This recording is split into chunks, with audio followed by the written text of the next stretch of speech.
miarabantsika amin'ny anaran'i Jesosy Kristy manonona ny fahasoavana sy ny fiadanan'ny Tompo amintsika mandrakariva. Mialohan'izay hidirantsika indray amin'ny teny fampahirezana dia andeha hivavaka isika. Jehova Andriamanitra ray misaotra midera mankalaza amin'ny anarana mandrakariva izany. Andriamanitra be famindrampo sy be fitiavana ianao, tsy mba mitahiry fahatezerana ho amin'ny olonao fa maharo-po ary mamaly vavaka na dia eo ary ny fiodinanay mandrakariva sy ny fanaovanay tsinitsina ny famonjena izay vitanao. Misaotranao izay satria na dia manolona ny loza izay efa niatra manerina an'izao tontolo izao azy dia misy ny fanavotana izay nataonao amin'ity firenena ity. Manomboka mitsahatra ny loza miomana ny fahatezeranao ary izany rehetrarehetra izany navelanao hitranga mba ho fampiomanana anay Tompo ny amin'ny loza izay mbola hitranga manaraka, mba ahaizanay mitandrina ny fepetra rehetra izay nomenao, mba tsy ho tampoka aminay intsony ny zavatra ho avy fa mba hahatonga ny fiarovanao ho aminay tsirairay avy. Atoko sy mino izay fa Andriamanitra mitsinjo ny hahavelona anay ianao ary mbola mieritreritra mitondra fiadanana ho an'ny olonao tsirairay avy. Ny ankatahanay aminao dia ny fanahinao masina mankahisa mandrakariva Tompo, mba tonga anay hanana fanetretena manoloana ny fepetra rehetra izay omenao, na eo anivon'ny firenena izany na eo anivon'ny sehatra ara-panahy. Miaizanao misintona lesona mandrakariva ny amin'ny zavatra mitranga satria tsisy tonga ho azy ireny zavatra ireny fa vavanao teny mba hampiomananay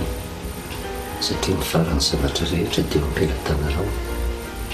ary tsy maintsy ho ravy dia izao tontolo izao ity ary tsy eto misy ny fitsarana fa ao aminao dia miaonay ny hery amin'ny alalan'ny fanahy masina mba azanay mankatona mandrakariva izay mbarany teninao satria fiainanay izany rehetra izany. Dia matoko sy mino fa mbola niomvony nahitro mandrakariva ianao amin'ny anaranao Jesosy. Amen. Misaotra an'Andriamanitra ahitrantsika amin'ny alehiben'ny fahasoavany sy ny famindram-pony satria araka ny zavatra tsapantsika amin'izao vanim-potoana izao dia manomboka miala tsikelikely mihery ny aretina sy ny mianjady teto amin'ny firenena ary tsapa ihany koa fa misy ny fitsinjovan'Andriamanitra manokana ny firenentsika, na dia eo ary ny fiodinana mandrakariva. Tanjona kendren'Andriamanitra amintsika dia mba hahatonga antsika hisintona lesona ny amin'ny zavatra nambarany tao anatin'ny Baiboly, ny tantara rehetra misy eo tsy tonga ho azy akory fa mba ho lesona ho antsika izay aran'izao andro faran'izao.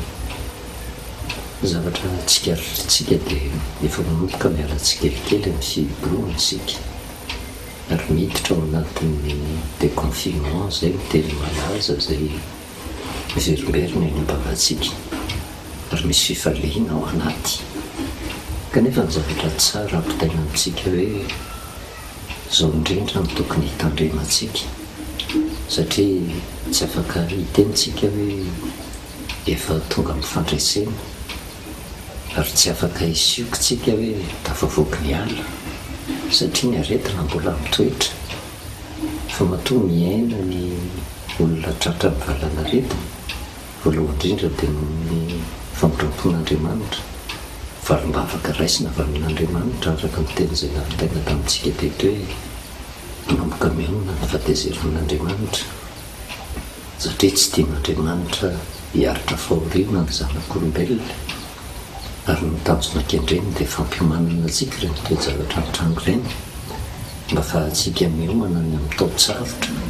izay tsy maintsy mbola hantarovantsika ao aoriana ary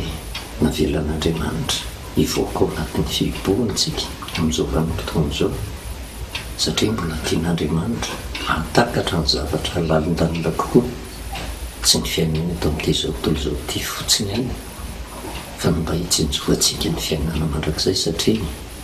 arakaraka ny andro son'ny fotoana na dia mpivaraka azy dia tsy matsinjo intsony zay le hoe fiainana samatra miaraka amin'Andriamanitra zay fa saiky mifikitra amin'ny zavatra nonofo amin'ny zavatra mahafinaritra ety amin'ity zao tontolo zao ity zay tsy maharitra rehefa nisy vanim-potoana zay fa mifampiresahantsika teto hoe ny fataperan'izao tontolo zao indraindray mieritreritra ny olona ary mikajy mihitsy ny fotoana ahatongavan'izay fataperan'izao tontolo zao zay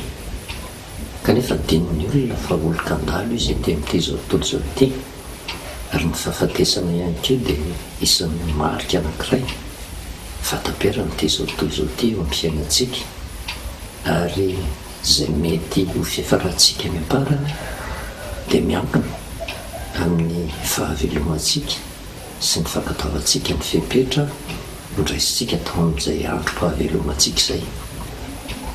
Raha hiverenantsika kely ny tantarany zanak'Israely nisy ny fihiboana ozytsika tao anatin'ny Paska zay tamin'izany vanim-potoana zany nisy ny loza zay niatra tao amin'ny tany Egypta ary ny fihiboana dia mariky ny famonjen'Andriamanitra ny olona zay nanaja ny fepetra ary raha fitidintsika ny teny tsotra zay fihiboana zay dia fomba anankiray nataon'Andriamanitra nomezan'ny fepetra ary fepetra tsy hoe fepetra fotsiny iainana ao anatin'izay fihiboana zay fa mba ho lasa fiainan'ny olona rehefa tonga ny vanim-potoana ka hiala ao amin'ny tany Egypta izy hiala ao amin'ny tena fihiboana ara-baka teny andeha amin'izay hamonjy ny tany Kanana ary zay le fepetra nomena tao anatin'ny fihiboana zay tsy tokony ho adino fa tokony hotazomina mandritra ny vanim-potoana zay andehanany miala eo amin'ny tany Egypta andeha ho any amin'ny tany Kanana. Ny zavatra tsikaritritsika nefa dia mateo raha ny loza afaka tao amin'ny tany Egypta tsy nisakana ny loza tsy hiatra tamin'ny zanak'Israely zany rehetrarehetra zany ary adininy zanak'Israely ny fepetra zay nomena azy zay nahatonga fandringanana ny zanak'Israely teny am-pandehanana teny ary raha ny tantaran'ny soratra masina moa jerevantsika tantara ara-baka teny tamin'izany vanim-potoana zany dia tsy nisy tafiditra tany amin'ny tany Kanana ireo olona rehetra niala tany amin'ny tany Egypta fa zaza nateraka teny an-dalana zay nisintona lesona tamin'ny fandringanana n'ireo ray aman-dreny n'ireo razany no tafiditra tany amin'ny tany Egypta ary tsy nisy afa-tsy Josua sy Kaleba irery any zay ny olona avy any amin'ny tany Egypta no tafiditra tany amin'ny tany Kanana ary zay indrindra koa no tokony hisintomantsika lesona satria tsy hoe ao anatin'ny déconfinement tsika dia hiadakadana hifalifaly fa ao anatin'izay déconfinement zay indrindra tokony hitandrina mafy satria araka nyresahantsika hoe ao Andriamanitra mamaly vavaka fa tsy vitany hoe Andriamanitra mamaly vavaka fotsiny any fa matoa miaina ny olona tratra mivalana retina dia atao koa le fepetra zay nomena tao anatin'ireny fihiboana ireny zay mitazomin'ny olona na ran'ny olona tsakany sy andavany ka na tsy miala ara rehefa valana retina tsy manjoa intsony ny olona zay tena mitandrina zany hoe ivalana retina zay eritrerentsika io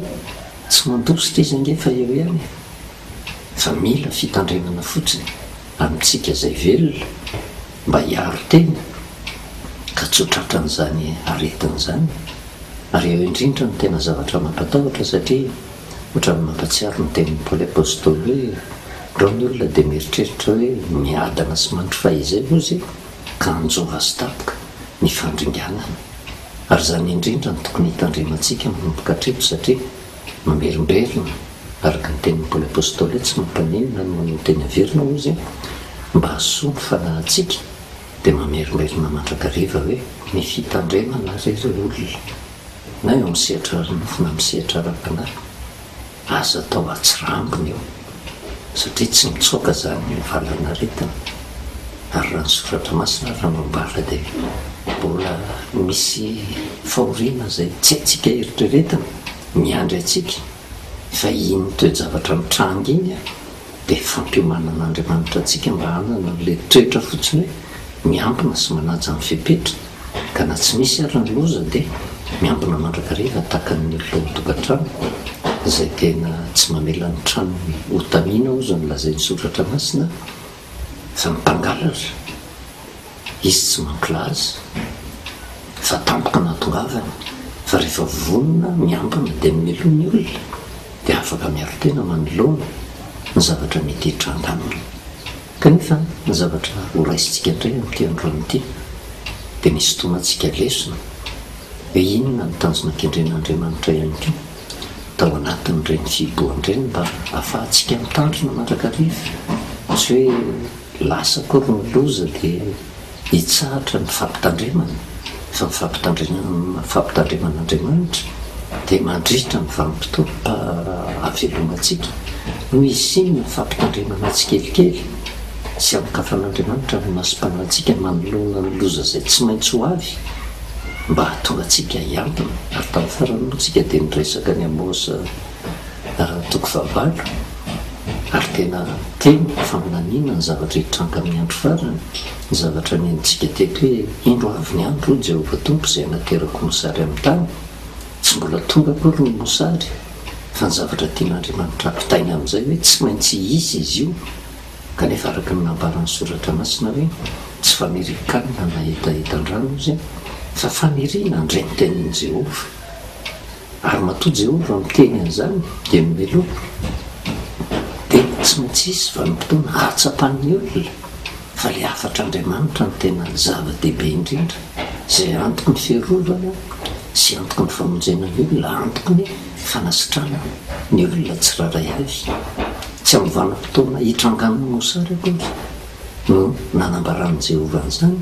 fa miloha ny atonga avy amin'ny mosary ary inona moa tanjona kendren'Andriamanitra tao anatrehan'izany rehetrarehetra izany mba hatonga atsika izay efa niaina tao anatin'ny fibohana hiomana tsara satria raha ho avy ny mosary ny zavatra tokony ho tanterahana dia ny fanangonana ny vatsy hoentina miatrika an'izany fotoantsarotra izany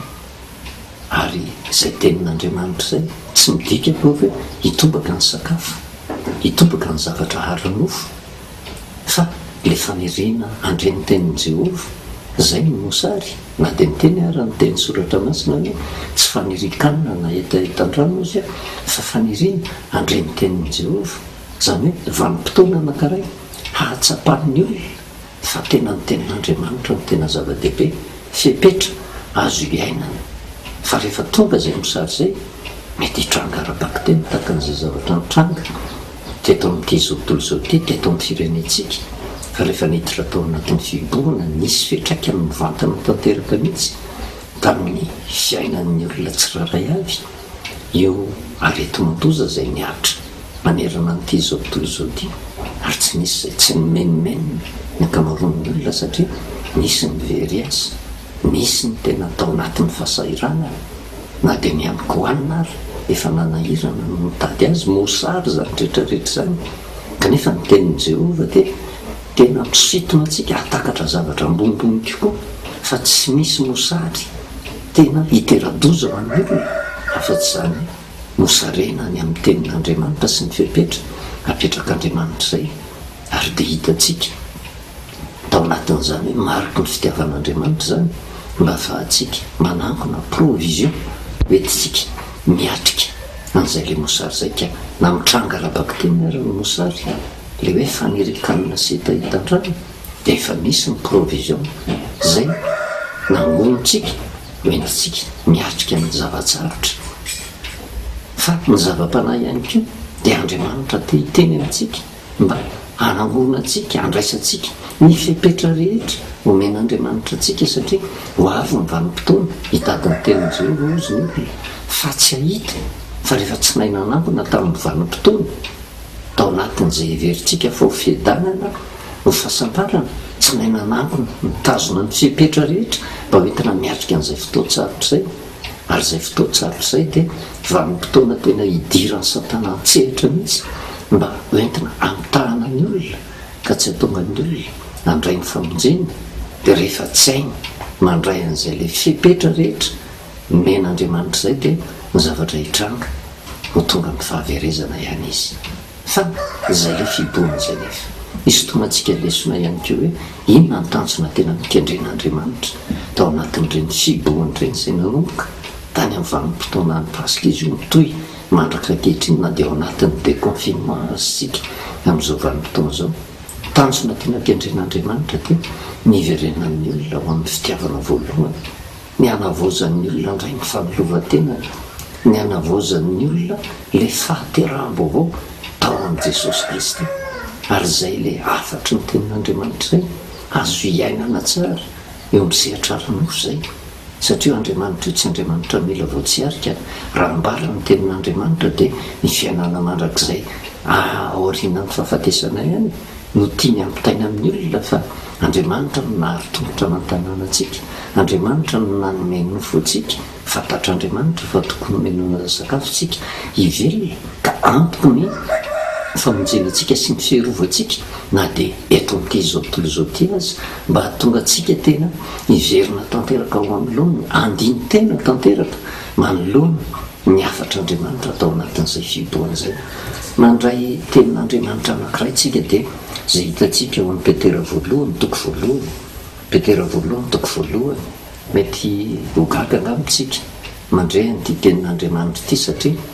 raha jerevana ny tiany Petera ampitaina dia hoe ho an'ny olona voasambany nanolo tena ho an'Andriamanitra, fa araka ny resantsika hoe ny fibohana dia famerenana ao amin'ny lohan iray mba ahafahantsika mametraka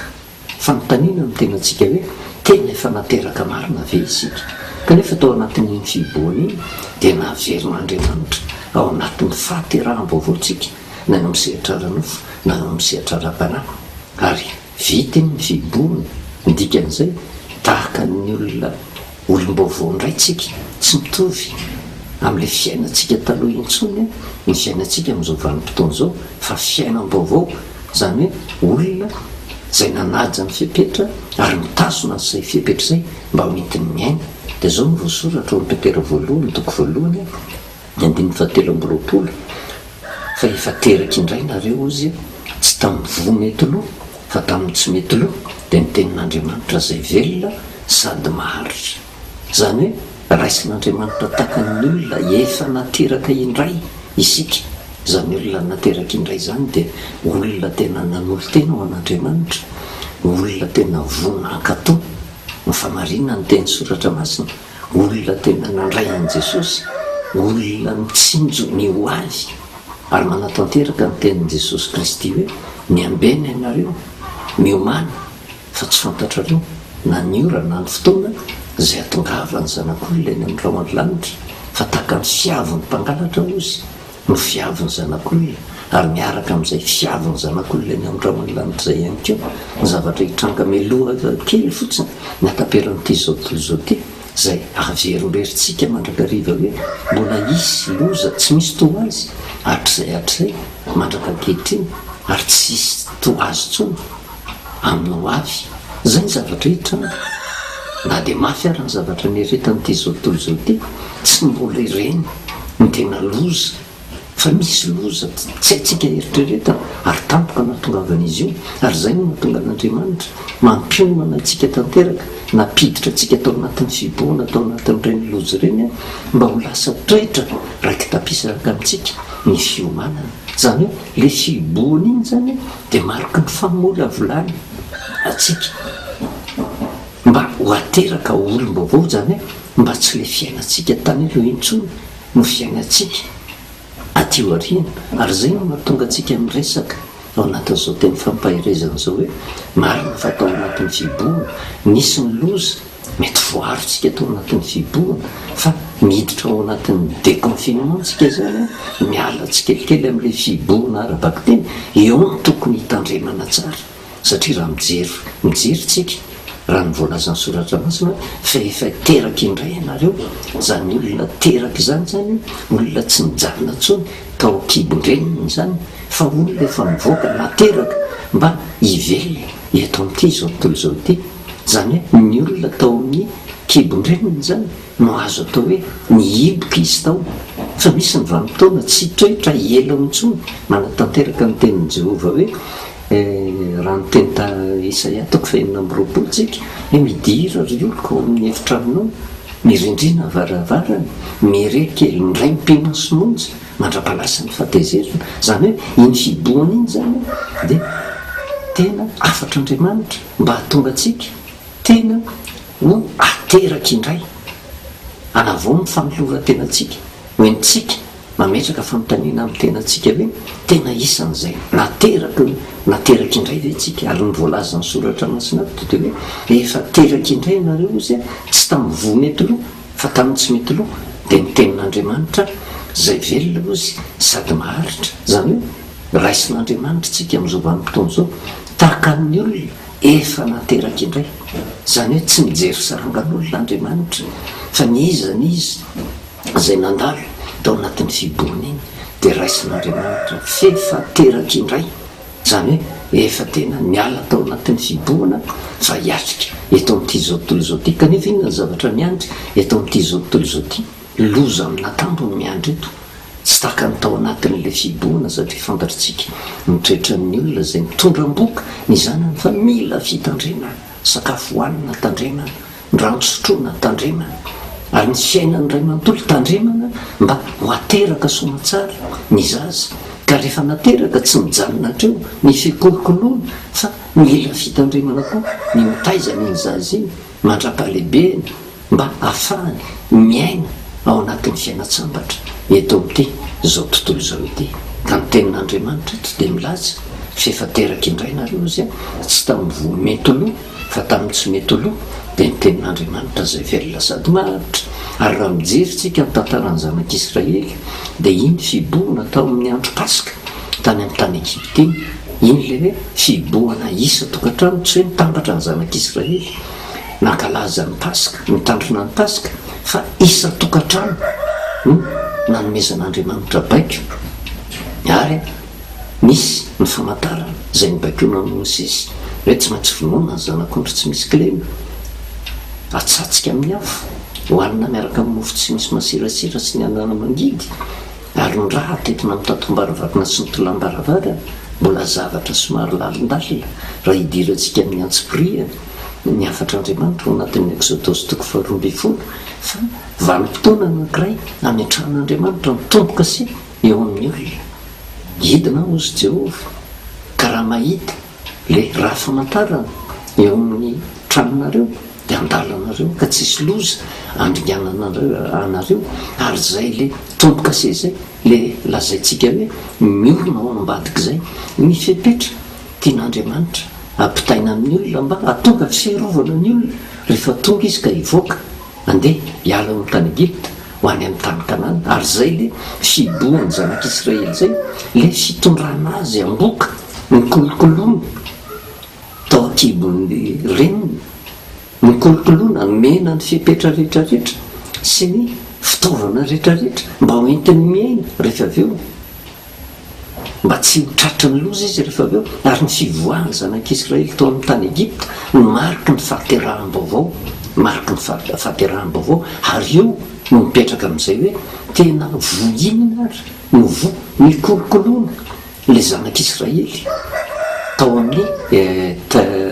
tamin'ny fiboana tao amin'ny tany Egipta fa rehefa hivoaka eo izy dia eo amin'izay no misy ny fizahany toetra an'Andriamanitra satria rehefa avoaka andeha hiala amin'ny tany Egipta ho tonga any amin'ny tany Kanana dia eo no mipetraka no fitsaran'Andriamanitra hoe tena nanaony reto zanak'Israely reto no tazominy hoe le vo tsara dia ny tenin'Andriamanitra zay velona sady maritra sa voinina no mikolokoloana azy tao amin'ny zay le fiboany zay ary zay tena tokony ho tandremantsika satria nisy vanim-potoana tetontsika miresaka hoe misy ny fipetrake napetraka tao anatin'ny fiboana ary fipetra famonjena ny haitsika ny zavatra niraisin'ny fanjakana zavatra niraisin'ny tompon'andraikitra ara-panahy ary Andriamanitra mitompo marika amin'izany famonjena izany famezana ny fipetra rehetra na dia tsy sapan'olona ary zany hoe avy amin'Andriamanitra satria ny atao hoe zavatra avy amin'Andriamanitra dia ny zavatra miteraka fiadanana miteraka fanavotana miteraka fiarovana miteraka famonjena ao anatin'ny fiboana no nanomezana n'izay fipetra rehetrarehetra zay fa efa nresantsika tety ihany keo fa ao anatin'izay fiboan'izay ko no miditra tsehatra ko satana satria tena tiany io ary nyraisintsika tao anatin'izany ny tantaran'i Jesosy Kristy. Raha nety ny fanatany anefitra izy mba halainy devoly fana inona ny zavatra mitranga tany na any anefitra zany ange mosary io dia tonga amin'ilay nitenen'i Jehovah hoe indro avy ny andro izay anaterako mosary amin'ny tany fa niditra ntsehatra ny devoly ary anyme fepetra diso mba hatonga n'le olona ho lavo. Ary Jesosy Kristy mipetraka teo amin'ny toerantsika tamin'izany vanim-potoana izany fa nindran-dalana amin'ny zanak'Israely ve mivoaka tany anefitra nirenitreny nandritra ny 7 taona ary ny zanak'Israely nefa araka nyresantsika hoe ringana tany anefitra fa Jesosy Kristy nanome ohatra atsika mba hatonga atsika tena handray mifepetra izay tsy hafa fa le tenin'Andriamanitra noentina nanoheriny mifakapanahy nataon'ny devoly natonga azy ho mpandresy ka tsy lavo tamin'izany Jesosy Kristy tany anefitra tao anatin'ny mosary tao anatiny anoanana tanteraka fa le tenin'Andriamanitra re anisan'ny miavaka teny anankiray izay miavaka tamin'ny tenin'i Jesosy Kristy. Raha ny tenin'ny devoly nakafana azy hoe ty misy vato voay mofo dia ny tenin'i Jesosy tsy nymofy amin'ny veloman'ny olona ozy fa ny teny rehetra izay aloka ny vavan'Andriamanitra satria ny teny n'Andriamanitra no afaka mamorona ny tsy misy eo amin'ny fiainantsika tsiraray avy ary izay no manamarina ny tenin'i Jesosy Kristy hoe no ny anina va mihoatra no miaina ny tena zava-dehibe ka na dia teo ary ny zavatra nianjaty tamin'ny nofontsika miaintsika ny tena zava-dehibe ny fiarovana atsika ny tena ambony indrindra na dia tena nandeha nandaly fahasahiranana ary tsika fiafiana nandalo tena fahaverezana azy ny aina no ambony ny fiarovana ny aintsika no natao vaindohan-drala ary torak'izany koa ny zavatra kendren'Andriamanitra amintsika ny tsy amikiratsika ny zavatra holeviny eto amin'ity zao tontolo zao ity fa mitsinjovantsika ny fiainantsika mandrakizay ka raha miveriny tsika ny amin'ny efitra dia le fivoahany zanak'Israely tao amin'ny tany Egypte izay le fivoahany zay zany hoe miala tamin'le confinement niditra tamin'ny déconfinement andeha ho any amin'ny tany Kanana dia lozany ny andro teny fa zay le mariky ny fahaterahanam-baovao fa miankina amin'le vo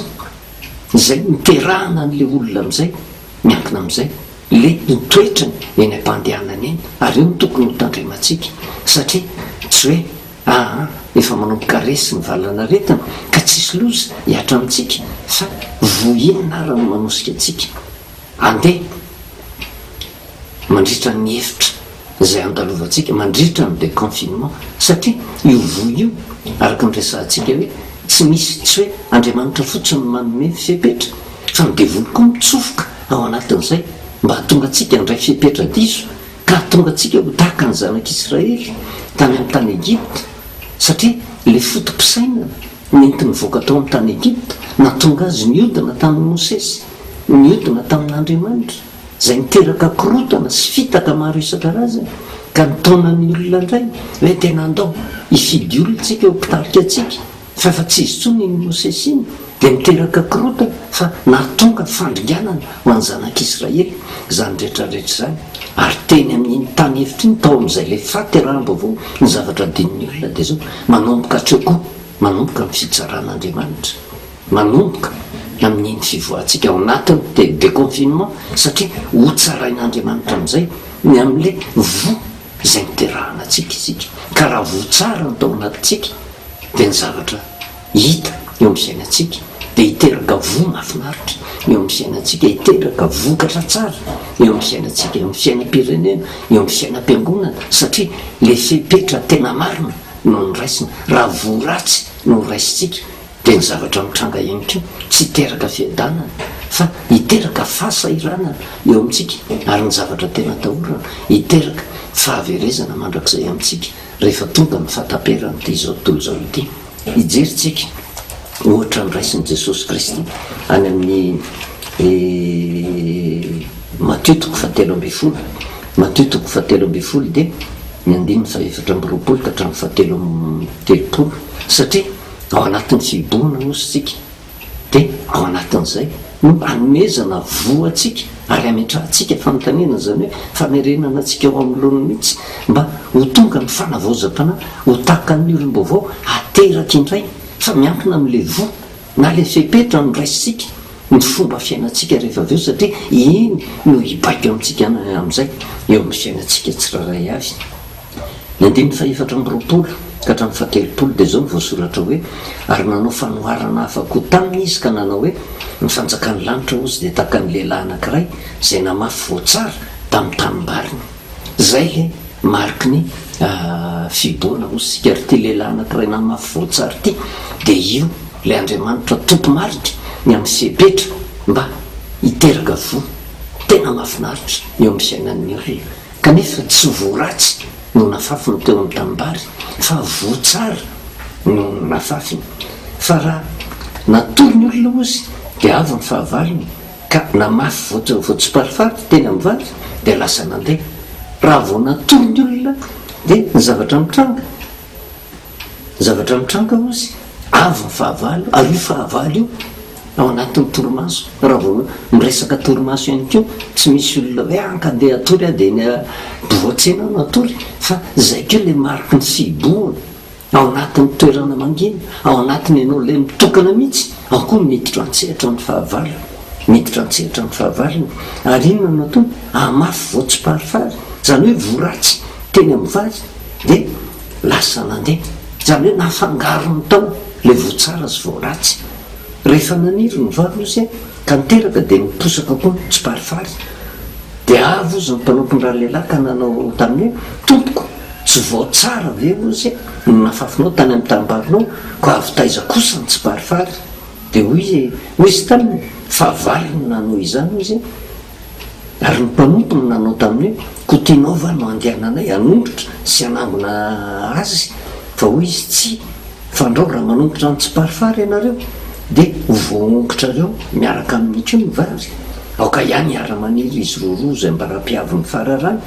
ary amin'ny fararano dia ho lazaiko amin'mpijinja hoe angony aloha ny tsy parifary ka ataovy amboarany mba hodorana fa ny vary dia taona ho any antsopotro. Zay ny zavatra hitranga ary zay no mahatonga antsika mametraka fanontaniana hoe tena le fiboana dia mariky ny tena famola volanantsika mba hatonga antsika hametra-panontaniana hoe vo inona no nafafy ka ao an-tsaintsika satria ny vo dia karaha dia teny fampianarana fa na io voatsara na io voaratsy ary le tany zay na mahafazana ny vo raha nysoratra masina ndiniana dia le fony zanak'olombelona, le sainy zanak'olombelona afaka mandray le teny ka na le teny tsara zay tondra fiainana ho azy na le teny tsy izy mamitaka zay tondra tena fahasairanana ho azy. Fa ny zavatra mitranga nefa dia zao mireo ny zavatra ho hitanao ao anatin'ny fiboana ary tsy maintsy tonga amin'izay le hoe fivoahana ao anatin'ny fiboana zay. Ary ny zavatra tsy maintsy hitranga eo amin'ny fiainan'ny olona anankiray na izy voatsara ny tao aminy dia andeha araka ny vona fepetra tsara zay nomena azy iny zay antoka amin'jain'Andriamanitra azy, antoko ny fiainany sy ny fiadanany. Na io voaratsy ka raha voaratsy no nraisiny tao anatin'ny fiboana dia zay keo no mibaiko azy any anefitra zay atonga fandringanana tanteraka ho azy. Ny zavatra misy nefa araka ny resantsika hoe Andriamanitra ange tsy mijery ny fahotany ty zao tontolo zao ity, fa io Andriamanitra io dia mamposaka ny masoandro ny amin'ny tsara sy ny ratsy ary mampilatsaka ny ranonorana ozy amin'ny tsara fanahy sy ny ratsy fanahy. Miona ny fahatezeran'Andriamanitra ary tsy manavaka Andriamanitra hoe zay olona tena nanolo teny tonga mifaty raha-mbo voarirery any no mandray valimbavaka avy amin'Andriamanitra, fa manatanteraka n'le tenin' Jesosy Kristy hoe noho ny amin'ny olom-boafidy dia no afoezina izany andro zany. Zany hoe misy olona tena tsapan'Andriamanitra mihitsy fa tena mitodika aminy, kanefa misy olona ihany koa zay tsy nalala taloha rehefa nitoriana ka nafafy le voatsara vonona ndrain'le voatsara dia zahan'Andriamanitra toetra amin'izay izy any anefitra na ny tsara na ny ratsy samy mandeha any anefitra, tsy hoe ny tsara rery any mandeha any anefitra fa na ny ratsy koa ary dia avelona an'Andriamanitra mandeha any anefitra satria ny efitra dia toerana anankiray nataon'Andriamanitra ialana nenina amin'ny olona satria tsy maintsy horeny ny sofin'ny olona. Reo voatsara sy ny voaratsy reo tsy maintsy horeny sofin'ny olona, fa zahan'Andriamanitra toetra amin'izay izy hoe inona no mibaiko azy eny am-pandehanana eny, le voatsara avy amin'Andriamanitra va sa le voaratsy fa ny zavatra mitranga zay le marika mifanondrampon'andriamanitra. Nisy ny olona natsikaritra tamin'izany mpanampon-drary lehilahy izy natsikaritra fa rehefa naniry le vary dia gaga izy nahita n'le tsiparifary niaraka naniry tao fa taizany naniriny natonga n'ireo tsiparifary reo le fahavalo zay nisokosoko manginy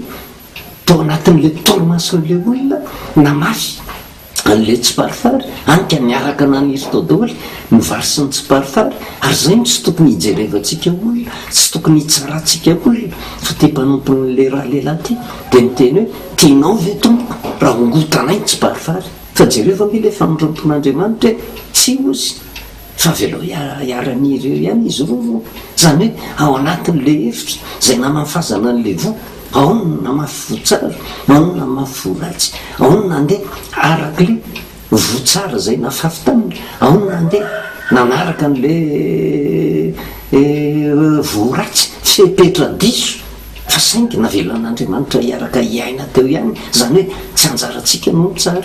tsy anjarantsika no mamaly, fa le hevitra dia eo misy eo ny fitsaran'andriamanitra arakaraka le vo sy le fepetra no raisitsika. Ary zay no tokony hitandrimantsika amin'izao andro farazao. Mariny eo amin'ny sehatra ranofo, mariny eo amin'ny sehatra ara-panahy, satria araka ny hitantsika dia hitantsika fa tao anatin'ireny fiboriny ireny no nitranganiny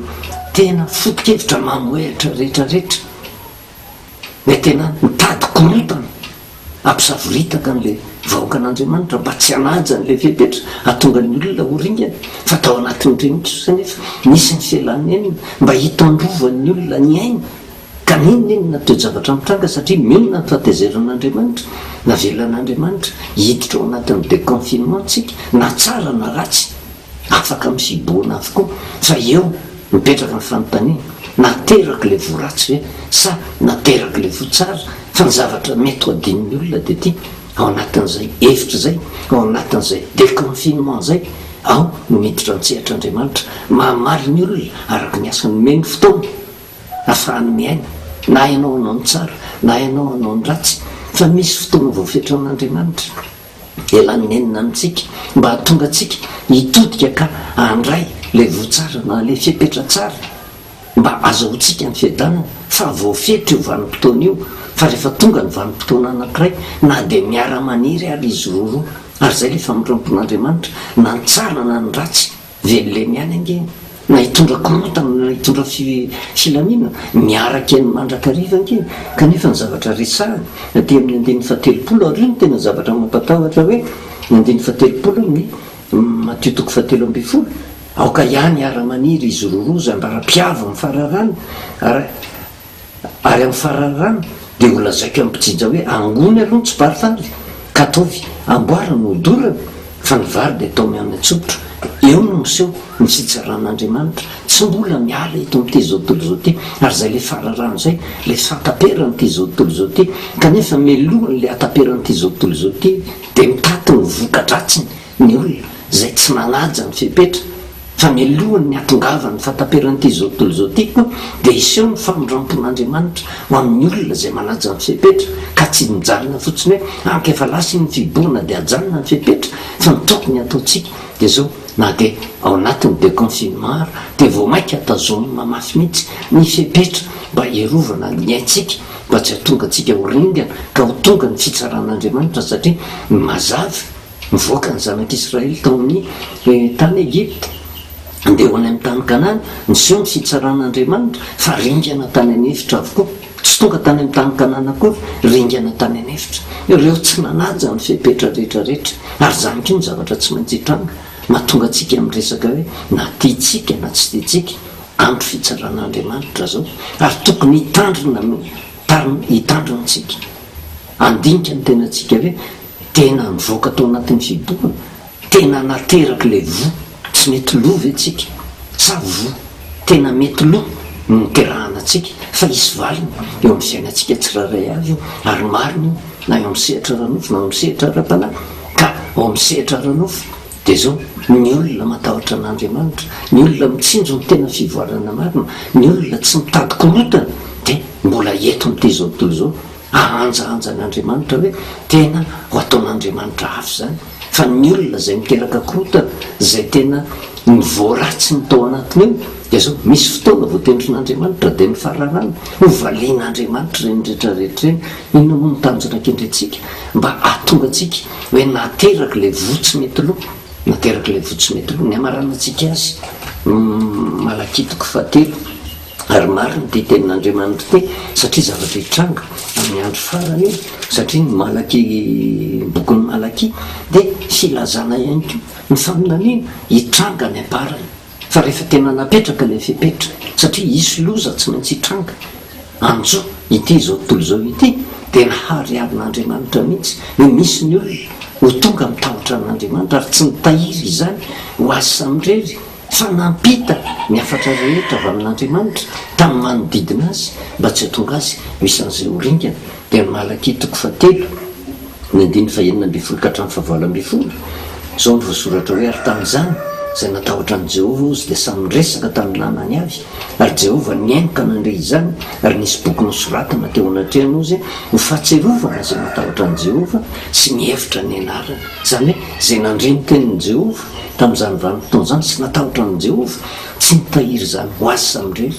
fa nilazan'izany tamin'ny namany ary sitrak'Andriamanitra zany. Ary zay koa ny atsika tsy hoe nahazo famonjenitsika dia ho tazomitsika ho atsika samyrery. Ary zay io programan'Andriamanitra io mahatonga ny fitoriana ny filazantsara ary ny fitoriana ny filazantsara tsy ho an'ny kristianina irery ihany fa ho an'ny fireneny rehetra, ho an'ny